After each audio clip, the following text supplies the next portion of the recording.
So now 16? Yep. Yep. So now we move on to item number 16.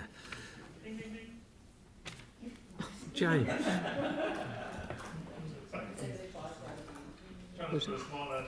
What did you say? Ding, ding, ding, did you? Yeah. Next round. James. Look, it's pretty straightforward.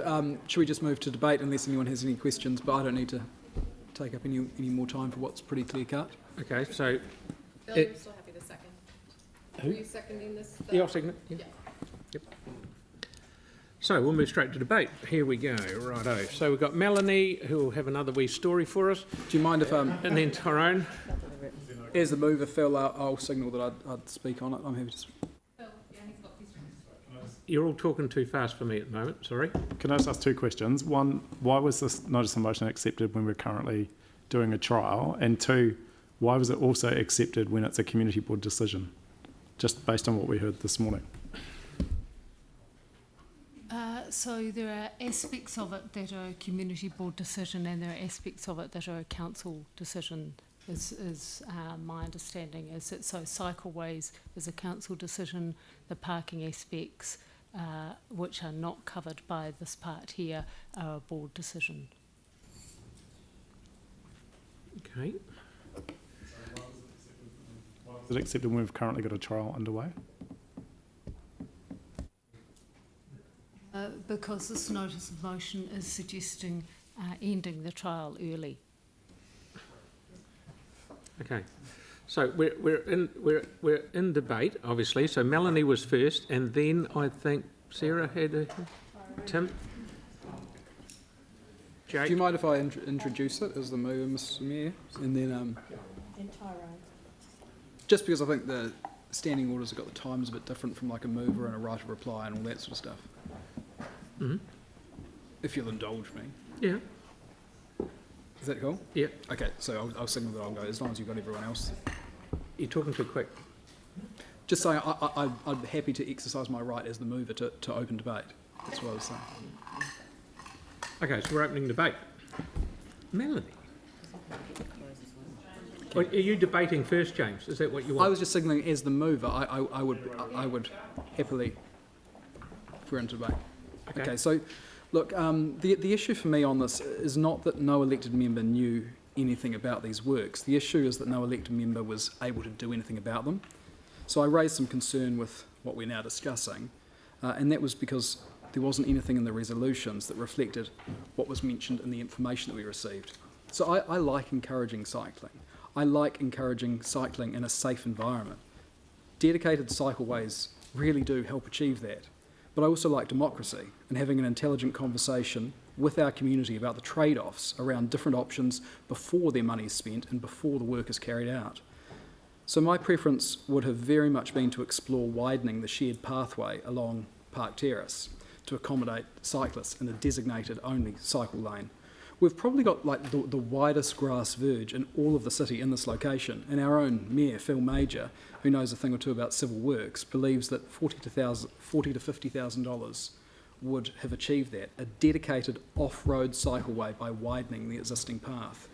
So I think this would be a far better result, in my view, for encouraging cycling and protecting cyclists. It would leave Park Terrace itself untouched and not exacerbate congestion onto those other nearby streets. I think what we've got, which wasn't consulted on and wasn't decided by council, actually, in my view, compromises safety from what I've seen. You know, and in this short space of time since the work's been finished, I've personally seen a near miss of a pedestrian almost hit by a fast travelling cyclist who didn't stop at the pedestrian crossing by Armagh Street just last Saturday. And on the same day, a car turning into the Botanic Gardens car park almost hit a fast travelling cyclist because it wasn't intuitive for that right-turning vehicle to check for cyclists in the opposite direction to the traffic flow. And I've seen a number of close calls and near misses from vehicles now turning into Kilmore Street from Cramner Square, where an entire traffic lane is now being removed for westbound traffic wanting to travel north. So these changes exacerbate congestion on other northbound routes, such as Montreal Street and Victoria Street.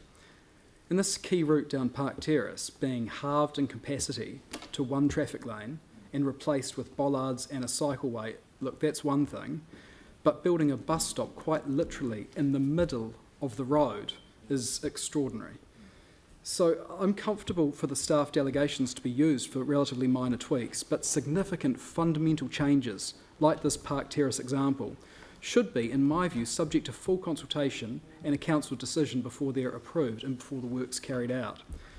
The fact that a cost would be incurred to reinstate the road, I think, is a really weak argument, given these works were undertaken by staff under temporary traffic management delegations.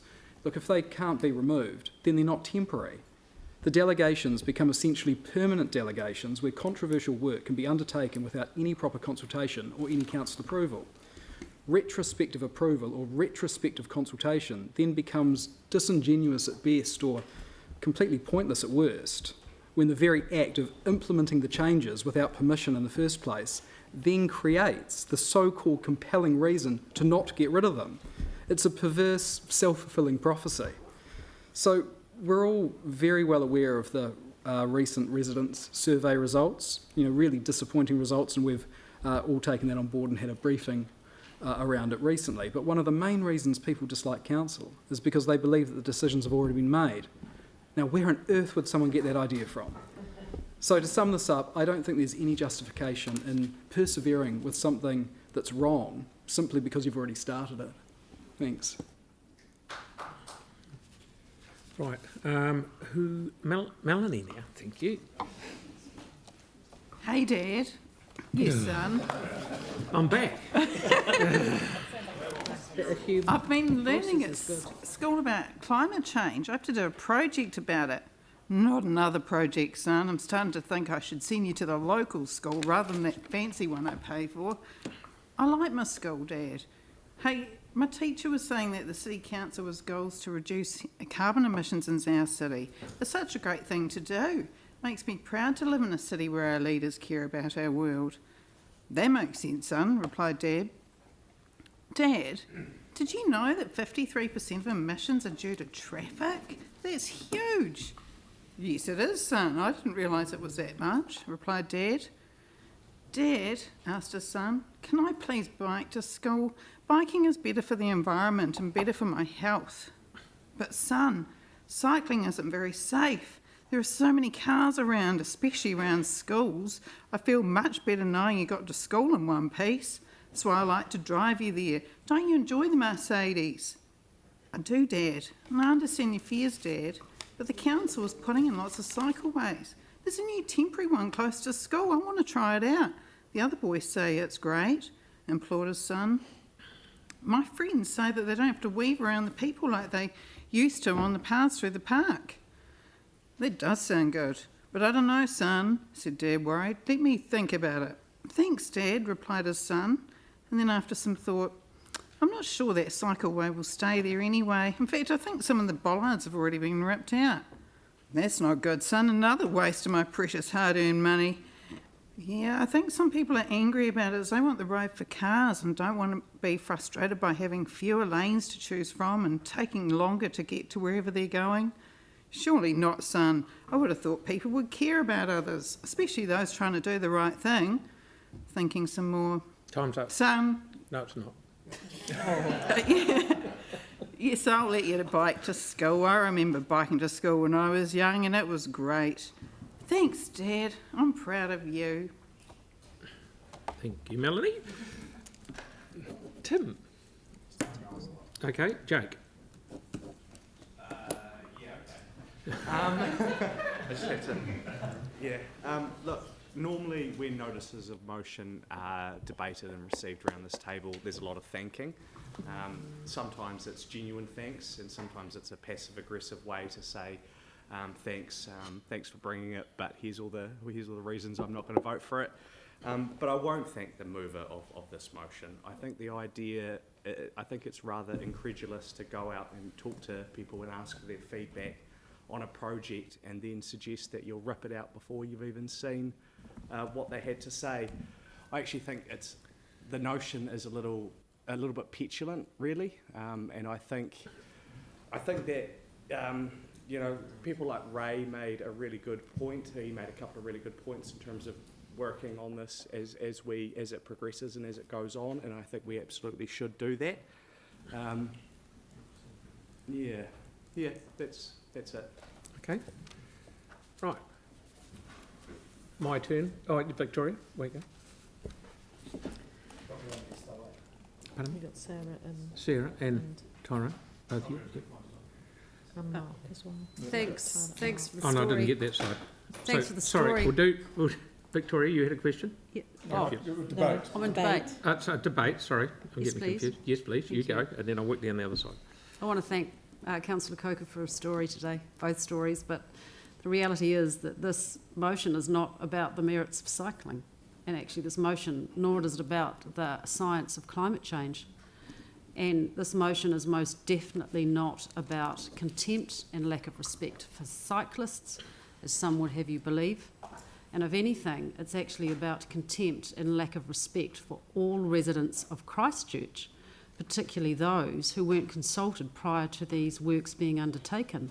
I think it's a legitimate expectation that our residents have that they will be consulted on important matters, such as this, where there's material changes, and it's a major route in and out of our city.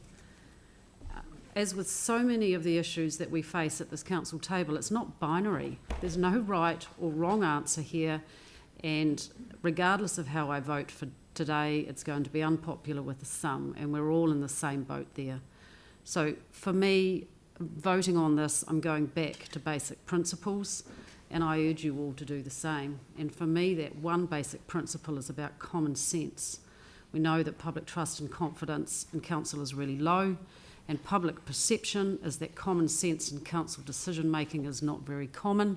You've heard it said here, people have their perception that council do their own thing anyway, and this debacle plays right into that perception. To me, it's illogical, and it makes absolutely no sense to consult after the works have been completed, then retrospectively seek approval. To those who say that this is a waste of money to rip it up, well, my response is that it was a waste of money in the first place. There was no problem to be solved, and there was no evidential basis for that decision. And actually, I think as a council, we are jolly fortunate that we have not been slapped with a High Court injunction or a judicial review. Now, that would have been a waste of resources. My closing remark is that I cannot condone the practice of retrospective justification. That does not equal consultation. This is asking for forgiveness, and that is not the same as seeking permission. To me, this is not acceptable as a councillor. Thank you. Thank you. Tyrone? God, here we go again. Let's all play the game once again of turning something teensy tiny and almost perfectly formed into something that feeds off this insatiable modern addiction to polarisation. Perhaps we feel more comfortable in an oppositional world. Perhaps we just can't get enough of it. But people must look at us and want to know what we're on. I mean, personally, I'm high on life, but it feels to me like some of us are absolutely tripping. Because if they're tripping, they're not doing it on a bicycle, that's for sure. And it would seem in this strange oppositional world that things do indeed work in opposites. We talk about efficiency and in the next breath, we want to waste staff time to undo something good that works really well. We talk about saving money, and then we happily decide we'll spend it if it equally serves our political aims. We'll talk about doing things more cheaply and then don't even want to explore doing something clever that achieves exactly that. Are you confused? I am. I'm confused about a narrative that's always trying to find reasons to stop stuff happening. I'm confused about a mindset that is about stopping stuff happening. I'm confused about a hatred of bureaucracy and regulation that can be put to one side if it means you can stop stuff happening. Which sounds to me like you want to do things like they were done in the olden days. Well, I want to get off that trip. Get out of this strange universe, and I hope you can all follow me, because as we step out of that universe and into the future, you may hear the olden days calling, because they want their values back. Sarah? Oh, that's hard to follow. It is 2023. In New Zealand, we have faced historic atmospheric rivers, a massive cyclone, and over 700 homes effectively red zoned, over half in our largest city. Thousands die early from air pollution from vehicles on our roads, hundreds more in fatal crashes and thousands injured. Across the world, massive heat waves, flood and biodiversity loss threaten swathes of the world, and we are sitting here bickering about a few metres of low-cost, safe cycleway and footpath to help people improve their health and well-being and reduce their impact on the planet. What has happened to strategic governance roles and to building trust and confidence? What this city needs is a council pulling in the same direction, on previously agreed direction, not spending enormous amounts of time and energy on the detail of operational decisions. While it was a previous council that signed off on our emissions reduction targets, and some clearly don't feel any responsibility for that, it was this council that earlier this year unanimously agreed on our strategic priorities, 2 of the 6 of which are particularly relevant to today's decision. Reduce emissions as a council and as a city and invest in adaptation and resilience, leading a citywide response to climate change, and actively balance the needs of today's residents with the needs of future generations, with the aim of leaving no one behind. We also unanimously agreed we wanted to deliver a green, livable city with neighbourhoods that are accessible and well connected, supporting the goals to reduce emissions, and a collaborative and confident city where our residents have the opportunity to actively participate and have a strong sense of belonging and identity and feel safe. Are these just feel-good words, or do we actually mean them? What do we value as a city? A nostalgic fossil-fuelled past, or a sustainable city for future generations? A driver waiting behind a bus for 30 seconds instead of racing up to the traffic lights, or the safety of kids getting to school? It's the latter for me in both cases, and it's not going to happen by itself while we sit and bicker. A couple of years ago, Waka Kotahi changed the rules, not only to allow, but also funded to encourage this specific type of cheap and fast experiential consultation, because many people find it hard to visualise a design on paper. And it was always then the intent, as we saw in the report, to bring a report. We can't make progress without change, and it takes courage and vision for a better future. And courage should be found in this council, not in the kids just trying to cross the road.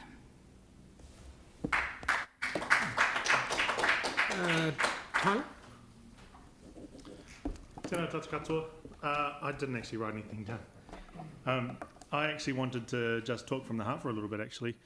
This notice of motion was quite a surprise to me, seeing as that last line, I didn't necessarily agree with it, seeing as we got quite a few things over our line in January and March. But regardless of that, there are a few things that I wanted to note.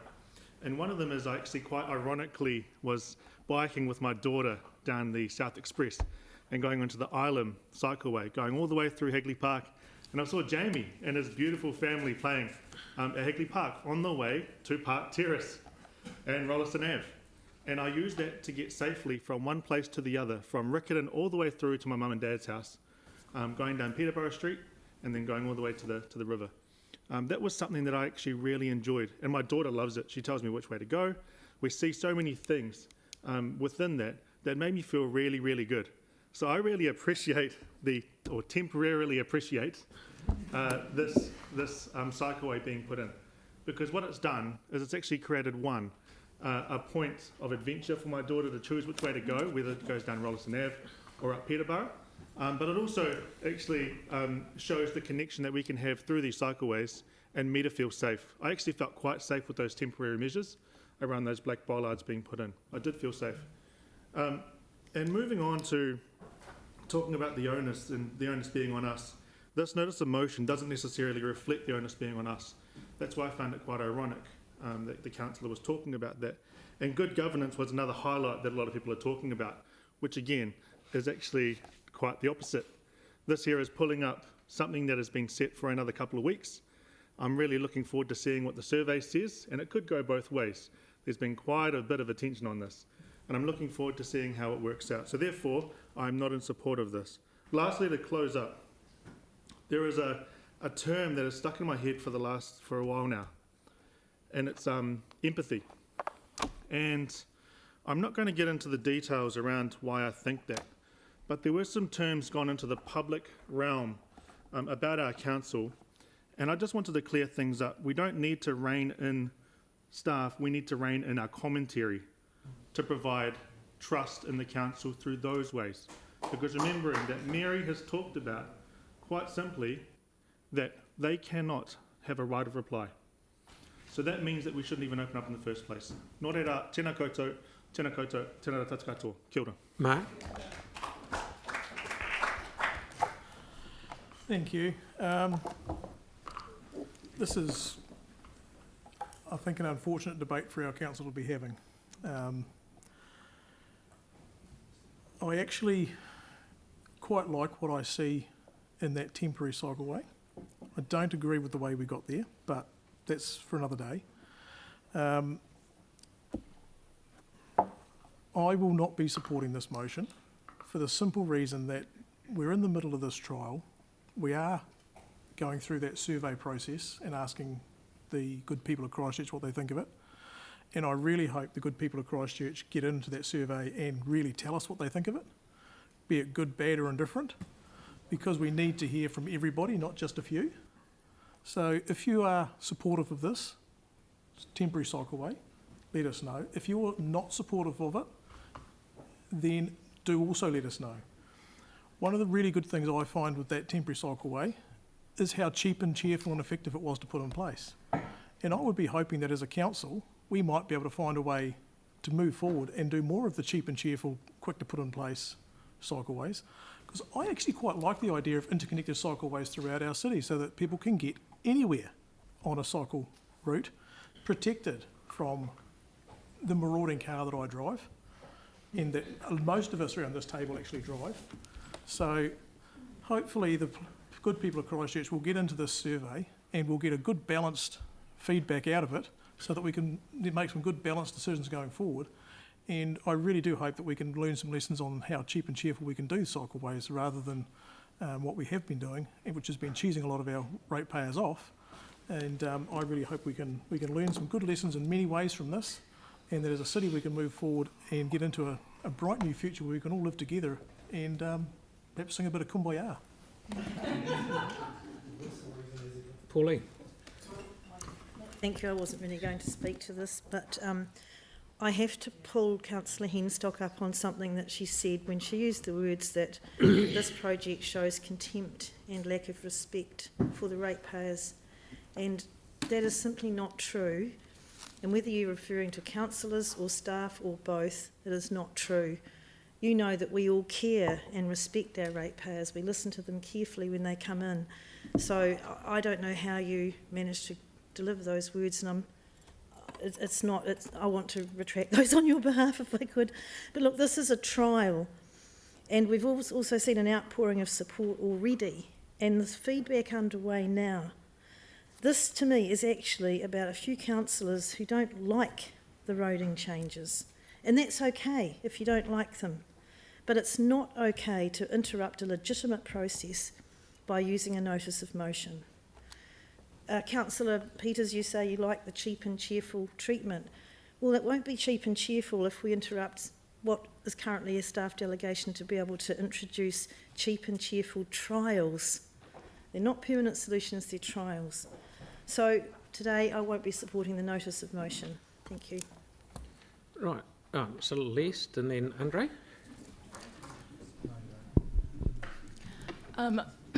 Tēnā koutou katoa. I just want to thank everybody that's come to speak today, and I just want to acknowledge that we've had a pretty impressive turnout in the gallery, and I think what I take from that is it's not surprising that there's this level of community interest, because we know there's widespread support for improvements to council infrastructure. People have told us they want to be able to travel safely. They want us to combat climate emissions and create a healthier, greener city. What is surprising to me is that we're sitting here debating this issue at all. What we're talking about is a pretty straightforward, non-controversial upgrade to a busy inner city road. This, like many other temporary works, was delegated to staff to include as part of a wider upgrade to the museum, and we were well informed of the intent of this upgrade. What I find interesting is that there's a coin called doublethink, which is about holding two contradictory beliefs in one mind simultaneously and accepting both of them. So I've listened to some people in this room argue against cycleways for the reasons that they're too expensive or they're over-engineered. Yet here we are with a temporary solution that's fast, affordable, and it's fixing safety issues in a pretty innovative way. Yet here we are debating it again. We've also heard from some of these same councillors that we want more public engagement and consultation on these issues. Yet we are looking at ending this trial before we've heard feedback from the community or before it's gone to the community board in July. So if we were to do so, we'd be cutting short this without learning anything from the public feedback and wasting time and money and short-circuiting democracy, both of which we told these councillors are against. To quote a fellow councillor, McDonald, "I do hope our colleagues will support democracy," in a recent editorial on this topic. Well, I happen to agree and propose we do this by letting the public and the community board have their say. Finally, we've had a lot of feedback from the community this annual plan that they want safer and more accessible transport choices. Looking to the future, this discussion is more than just about a temporary roading improvement. It's about setting the direction for the future of our city and the leaders we want to be. We declared a climate emergency in 2019, which means we should be committed to ensuring that we put climate change at the heart of every decision we make. Today's vote is about turning talk into action by taking every opportunity to reduce our emissions and to provide safe and healthy transport choices for all of our citizens. Andre. Thank you. Just something I want to make clear is that on the 23rd of January, all councillors were emailed this memo, which does read that it is proposed to extend the cycleway to Salisbury Street. It is proposed to install the works initially under temporary traffic management plan in March. This was the time for us to begin to raise concerns if we had them. However, I do recall the meeting and Councillor Goff had asked questions, and if you watch it back you can see how they were simply at a crossroads. So look, these things happen. Trust we've all learnt from it, but we have to deal with what's here in front of us now and the decision we have today and the report that was due to come back to us next month. Just in terms of trust in council, just something I think also needs to be made clear is I think everyone who came today, whether for or against, I don't think anyone has come in and gone home having more trust in council as a result of this here today in this notice of motion. I really don't think that at all. Right now, we've got potentially rates rises as high as 14% out in the eastern suburbs, and we're here talking about removing month-old infrastructure before we even get the costs back to us, before we even get the survey results back to us. I don't think we have got our priorities right in the big debate we are having today. I honestly don't. But for the record, I probably would and actually do favour widening the footpath in Hagley Park. However, we don't know how much that will cost. We don't know how long it will take. And what we were told quite recently is there could be consenting issues. You can't just pave over Hagley Park very easily, as we will learn very soon. So I'm keen on a wider footpath, but I actually need the facts before I know if it's something I would support as a result of removing this. But the good news is that report is coming back to us next month. It is on its way. We also, in my view, we can't criticise staff for a rushed process where we didn't consult properly if we're about to do the same thing ourselves, which is what voting for this would do. We have an active survey currently running, and the even more good news is the report is coming back to us next month with the results of that survey. So next month we're going to have costings of what we might want to do. Remove the cycleway, we'll have costings for it. We want to widen the footpath, we'll have costings for it. We want to truly know what the public think, we'll have survey results. So there's a fantastic piece of information coming back to us next month, and I look forward to receiving that next month, and I won't be voting for this today, and look forward to us exercising good governance and waiting for the information to come back to us in just several weeks so we can make an informed, proper decision for infrastructure that may or may not be there for another few years. Thank you very much. Sam. Thank you, and as much as it might not seem, I actually do enjoy these kind of debates because it does put on the table people's differing views. Probably just one thing to note though, I think Pauline had mentioned around Victoria's comments, I think you may have been referring to the second submitter from the climate change students. Yes, you're correct, and I apologise for that. Yes, I don't think that was quite, but that's okay. Look, I think if we're looking at good governance or how we should manage a city on behalf of people, quite simply in my view, it's actually looking at how we got to this process, and I will be supporting this today because fundamentally I think we've talked about how we're getting value for money from these things. The best value for money would have been giving the options to the community to make a decision on and then implement. So I'm unclear as to why we think the best value for money is spending money, putting it in, then potentially removing it to put it onto a shared path. So I guess the point I'm trying to make is that if we'd done this right in terms of, and it was obviously voted down at the last one, so I'm not blaming the council staff, but if we'd done this right and actually it had been a council decision, we would have got to a point where actually we could have made a sensible, considered one in terms of the money we're spending. So I think the reality is this is going to be very, very difficult to remove in a couple of weeks' time. I think, this kind of looks like we won't be able to put or extend the path along Hagley. And I think the reality is because we have already sunk this money into it. So, my preference is still to remove this today, because I think going forward, before we put in hard infrastructure, we should consult the community. It's as simple as that. Aaron? Yeah, my vote's irrelevant today, and because we already know which way this will go, but we have the debate anyway, which, like Sam says, is a good thing. Everyone gets to let it all out, and put forward the cases of various members of our community. There's some interesting points have been raised around this one. Not all of them I quite buy into. Some of the ones, well, in a couple of weeks or a month, we'll get a report back that will tell us what we already know. The number's already at the table for it to stay. It'll be there for 5 years. That's the reality of how the table works. The shared path widening would have been... Point of order, that's completely disrespectful. So standing order, whatever it is that talks about disrespectful language. Okay, I'll bring it up. But it's completely disrespectful of colleagues to say that they're completely predetermined. Everyone's been really clear that they're looking forward to actually information arriving.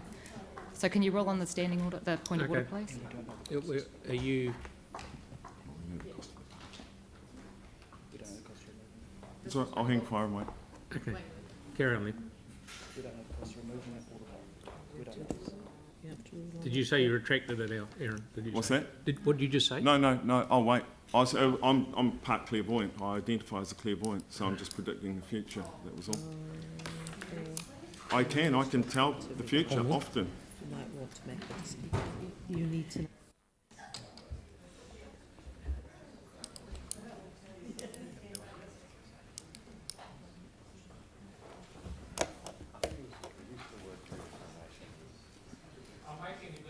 Sorry, I'm making a decision that was a bit disrespectful, so could you just please rein it in a little bit, please? Okay, I will keep my views to myself on how I think people will vote in the future. Thank you. Getting back to the debate, one of the interesting points raised, and it was in the newspaper this morning, was around the emissions that you get off the roads and how many people they kill a year, which is really interesting because it kills more people than might have killed cycling, and I'll come back to that. Why do we then keep putting the cycleways as close to or on the busiest roads we can? I was the original mover of the cycleway network that we have adopted as a city. I was very supportive of that because I think cycling's fun and cool and good for the environment. I don't think it's dangerous. On average, 9 New Zealanders a year die from cycling. That is a terrible number for every one of those family members, but more than 4 times that are killed as pedestrians. And it was good to see the cycle lobbyists today wearing their helmets when they're walking as well, because they're 4 times more likely to be killed walking than they are on a bike. Because once again, I'll say biking is not dangerous. And everyone who says that cycling is dangerous and keeps bringing it up to try and blackmail councils into putting in massive, expensive cycleways is doing damage to cycling. Cycling's fun, cycling's cool, it is not dangerous. And if you live in your danger zone, then wear a life jacket when you're at the beach because you're 11 times more likely to drown than you are to be killed on a bike. So I just want to say that we shouldn't be putting the cycleways on main roads or right next to them because of who wants to suck on the end of a tailpipe, which is literally what you're doing by biking in heavy traffic. The separated cycleways off-road makes a lot of sense, and I've always supported those. And the whole thing about the shared path down there, news flash everyone that has been living under a rock, we're about to open the shared path, the coastal pathway, in the coming months or years, depending on when it finishes. That will be the most popular cycleway, walkway in this country. It is going to be a stunning addition to the city, and it's a shared path. Oh my God, it's going to be so dangerous. It's not dangerous. Shared paths work, and they work really well. Next time you're overseas, go and use one that's actually busy, and you'll see that people being courteous to each other can actually cycle and be pedestrians in the same environment. Thank you, Kelly. Thank you, Phil. Look, I'm a cyclist. I love cycling. I've cycled all my life. I've cycled all over the city. I've cycled in big cities like Paris and London, New York. Members of my family cycle. We used to take our kids cycling 20 years ago when they were young, all over the city, to Hagley Park from Burwood, where we live. And, you know, my wife cycles to work a few days a week, so I like her journeys to be as safe as possible. So why would I be anything but thrilled with this current proposal?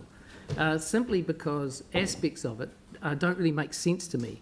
And I think that it needs tinkering to balance both the interests of cyclists and car users. Because it's our job as city councillors to cast our eye over things that come to us and make an intelligent, informed decision. Agree or disagree, that doesn't matter. At the end of the day, we have to bring it before us and think it through. One of the most enjoyable times in my cycling career was during COVID. The roads were almost completely clear, and cycling was easy and did feel a lot safer because there were no cars on the road. And there was a group of us out there cycling just about every day, not together. We were obeying COVID rules. And so I get why people like beautiful roads with no cars on it and bollards up like those fantastic plastic ones we've got down there. But obviously cycling during COVID was not sustainable because cars came back and people had to return to work. We had to keep the economy going. So to me, it's like, it's not a choice of one or the other. It's getting the balance right. And I don't think the extension of the original project here does that. So starting with the positives, I love the plastic bollards. I think it's a great solution instead of hard concrete little curbs that people can smack into. They mark the route well. They're plastic. They're not going to hurt anybody. I'm also happy with the changes along the cycleway up Rolleston Ave. They make sense to me, up to the Armour Street Bridge, and I'm relatively comfortable with the extension up to about Kilmore Street. But after that, to me, I would divert off the road and use the existing path and widen that, because that's what you see in many parts of the world. And I've cycled up the Champs-Élysées, which is a very busy road. There's plenty of room to widen that path. The bus stop in the middle of the lane makes no sense to me at all, I'm sorry. It reminds me of the Hills Road experiment of years ago, where council did a similar thing. Sorry, Mary. You know, buses stopped in the main traffic lane and traffic backed up for miles behind.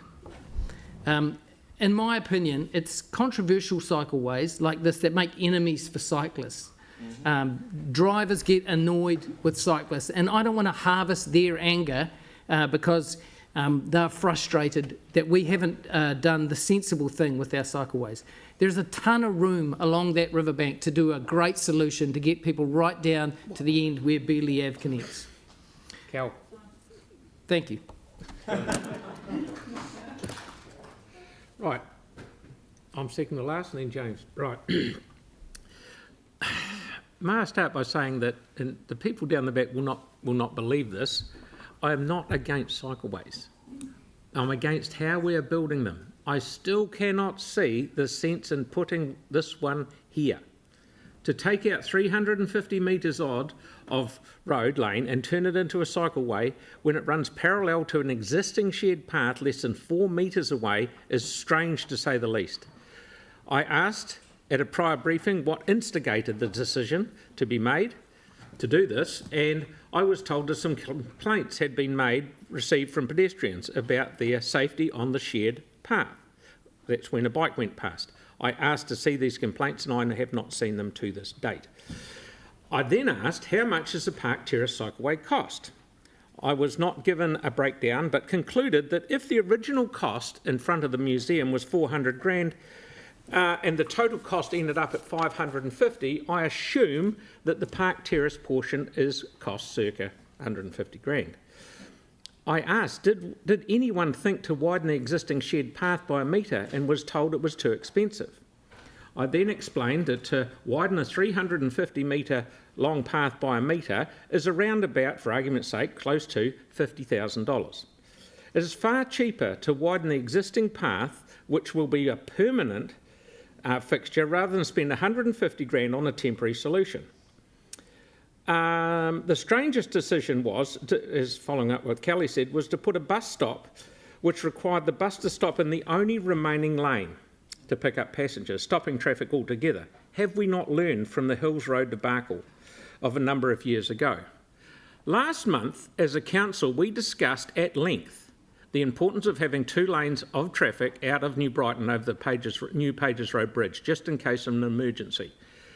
In Park Terrace case, Kilmore Street one-way system fed into Park Terrace and did have a continuous 2 lanes of traffic all the way to Bailey Ave, and even further if you go up to Memorial Ave. Since this cycleway went in, we have seen more congestion in Kilmore Street, especially at 5 p.m, when it backs up and even clogs up Montreal Street one-way system.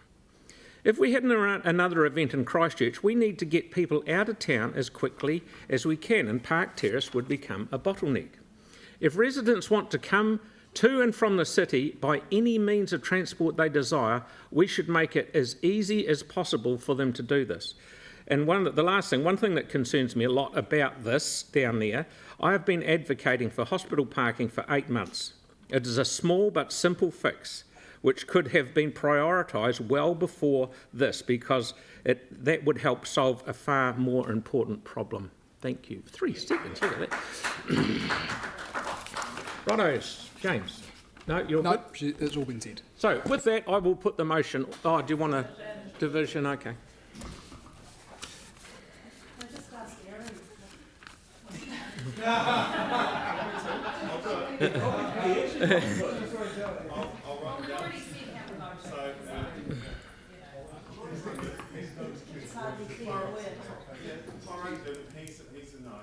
Are we all ready? Right, let's get going. I didn't say. It gets dark at 9 o'clock. We've got more reports to get. Councillor Templeton. Councillor McClellan.